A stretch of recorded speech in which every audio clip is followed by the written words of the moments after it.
El día de hoy les vamos a hablar acerca de la inmunología del trasplante y la relación que tiene el sistema inmune, dado que este es el principal determinante en el rechazo o el éxito de los trasplantes de cualquier tipo, puesto que este es usado para sustituir órganos y tejidos que no funcionan por órganos y tejidos sanos. Bueno, en esta diapositiva entonces pues ya vamos a definir lo que es el trasplante. Entonces el trasplante es el proceso de tomar células, tejidos u órganos, llamado injerto, de un sujeto y colocarlos en otro. Habitualmente es diferente. Es importante tener en cuenta que el sujeto que proporciona el injerto se llama donante y quien lo recibe es el receptor o anfitrión. Es importante tener en cuenta que el primer trasplante se realizó en el año 1956 y el órgano primer trasplantado fue un riñón. Los trasplantes de hígado, corazón y páncreas se realizaron con éxito a finales de la década de 1960, mientras que los trasplantes de pulmón y órgano intestinal como tal comenzaron en la década de 1980. Es importante tener en cuenta que hasta principios de la década de 1980 el potencial de rechazo de los órganos limitaba el número de los trasplantes realizados. Y ya como tal en Colombia, el primer intento de trasplante fue realizado en 1963 en el Hospital San Juan de Dios por los médicos Enrique Carvajal y Fernando Gómez. En esta gráfica pues ya podemos observar que el órgano que más se trasplanta a nivel mundial es el riñón, seguido por el hígado y la córnea. Además, el trasplante de células o tejidos de un sujeto a otro que tienen una composición genética distinta conduce al rechazo del trasplante debido a una respuesta inmunitaria adaptativa. Ya como tal en los tipos de trasplantes, se tiene en cuenta que los inmunólogos del trasplante han elaborado un vocabulario especial para describir los tipos de células y tejidos que se encuentran en el marco del trasplante. Entonces, un injerto autógeno es un injerto trasplantado de un sujeto a sí mismo. Injerto singénico hace referencia al trasplantado entre dos sujetos con una composición genética idéntica. Injerto halógeno, o mejor conocido como el haloinjerto, es aquel trasplantado entre dos sujetos de la misma especie, pero con una composición genética diferente. Injerto xenógeno es aquel injerto trasplantado entre sujetos de diferentes especies. Cabe resaltar que las moléculas que son reconocidas como extrañas en los haloinjertos se llaman haloantígenos y en los xenoinjertos se llaman xenoantígenos. Además, los linfocitos y los anticuerpos que reaccionan con los haloantígenos o los xenoantígenos se describen como aloreactivos o xenoreactivos.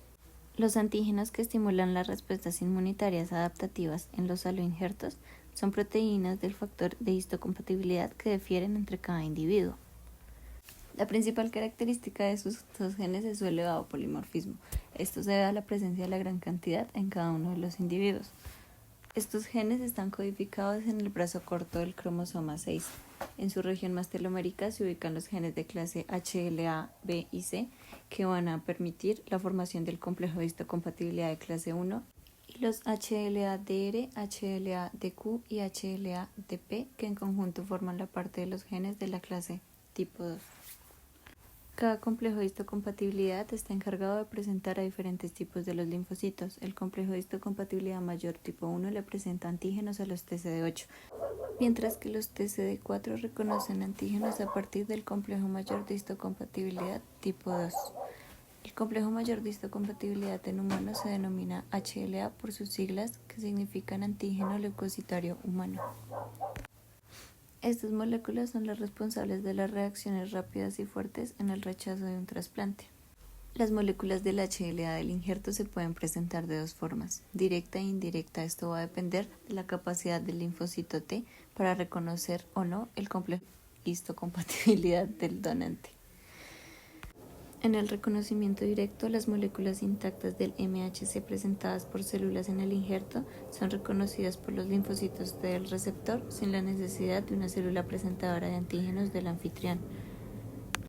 Esto se debe porque durante el desarrollo del linfocito T en el timo, la selección positiva da lugar a la supervivencia de linfocitos T con una reactividad débil hacia el MHC propio, y entre estos linfocitos T puede haber muchos con una reactividad fuerte frente a moléculas halógenas del MHC. Y aunque la selección negativa en el timo elimina eficientemente los linfocitos T con afinidad alta hacia el MHC propio, no lo hace frente al MHC halógeno. En la vía indirecta, las moléculas del MHC del donante son capturadas y son procesadas por las células presentadoras de antígenos del receptor, y los péptidos derivados de estos son presentados por MHC del mismo receptor. Una vez mencionamos el reconocimiento indirecto, vamos a hablar sobre la activación y capacitación de los linfocitos T. Esto se da por un proceso de sensibilización que empieza desde el tejido u órgano donado. Se da por parte de las células dendríticas, tanto del donante como del receptor, conociendo los aloantígenos. Los aloantígenos son células del tejido recibido por el huésped que van a ser reconocidas como antígeno, valga la redundancia, por dichas células dendríticas. Y halo porque sus alelos son muy diferentes en cuanto al gen HLA refiere. Una vez las células dendríticas reconocen propiamente este aloantígeno, este va a viajar a través del sistema linfático hacia los linfonodos, ingresan a él a través del vaso linfático aferente, y una vez este mencionado aloantígeno está en el linfonodo, se va a dar una activación directa e indirecta de los linfocitos T para generar su actividad efectora, ¿no? Se van a activar los linfocitos TCD4 cooperadores y TCD8 citotóxicos gracias a el reconocimiento propiamente de aquellos aloantígenos que los van a hacer expresar un mayor complejo histocompatibilidad, sea 1 o 2. En el caso de los linfocitos TCD4, que les presentan del complejo mayor 2, y de los citotóxicos del complejo mayor 1, que también son estimulados por la interleuquina 2. Una vez se activan estos linfocitos T, estos van a viajar de nuevo a lo que es el órgano donado, reconocen el tejido, expresan un MHC propio. Si el tejido es afín, es decir, se expresa un gen HLA muy parecido al del receptor, no se va a destruir el órgano, no va a iniciar el proceso inmune. Pero si expresa una variación genética, va a empezar un proceso inmune demasiado fuerte. Una vez mencionamos esta activación de los linfocitos T, vamos a hablar sobre la activación y capacitación de los linfocitos B. La capacitación y activación de los linfocitos B se da como tal en los centros germinales de los linfonodos. Inicialmente se dan por linfocitos TCD4 foliculares y también células dendríticas foliculares. Van a expresar diferentes quemosinas como lo son la interleuquina 21. Cojan los centrocitos de aquel centro germinal y mediante la capacitación con los aloantígenos que les presentaron las células dendríticas foliculares, se vuelvan linfocitos B de memoria, y mediante la expresión de más interleuquina 21 se vuelvan en células de memoria a largo plazo que producen anticuerpos que van a generar la reacción contra aquel órgano que posiblemente será rechazado. O también sea un proceso mediante el cual los linfocitos TCD4 cooperadores foliculares capacitan los linfocitos B y los convierten en células de memoria a corto plazo para atacar propiamente dicho antígeno, aloantígeno. Para mirar qué tan afín es un tejido a su receptor, se hacen dos pruebas: la prueba de la microlinfocitotoxicidad, que consta en el depósito de linfocitos de los donadores potenciales y el receptor en una placa para hacer titulaciones, en donde en los diferentes pozos que tiene dicha placa se va a realizar un proceso mediante el cual se va a mirar los alelos que codifican mayor complejo histocompatibilidad clase 1 y 2, se incuba y posteriormente se va a teñir, y de acuerdo a la tinción determinaremos la citotoxicidad que expresan pues dichas células.